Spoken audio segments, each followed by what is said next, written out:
Diskarte or diploma? Diskarte. O kahit may diploma ka pa, papel lang yan. Pampaganda lang siya ng resume. Diploma o diskarte?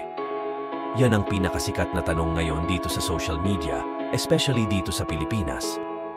Kung papipiliin ka, diploma o diskarte?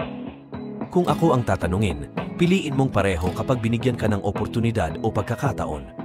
Bakit ka pipili lang ng isa? Kung yung dalawang yan ay pwede mong gamitin tungo sa buhay na iyong inaasam-asam, bakit ka pipili lang ng isa? Kung yung dalawang yan ay pwedeng maging pundasyon sa kung anong gusto mong marating. Ang buhay natin ay parang isang mahabang paglalakbay na nababalot sa isang misteryo. Hindi natin alam kung ano ang makakasalubong natin sa ating daan na tatahakin. Kaya bitbitin mo ang mga pwede mong bitbitin na pwede mong magamit sa mahaba habang pakikipagsapalaran. Diploma, diskarte. Tandaan, lamang pa rin ang may alam. Samahan mo pa ng dasal at huwag kalimutan ang Diyos na siyang lumikha.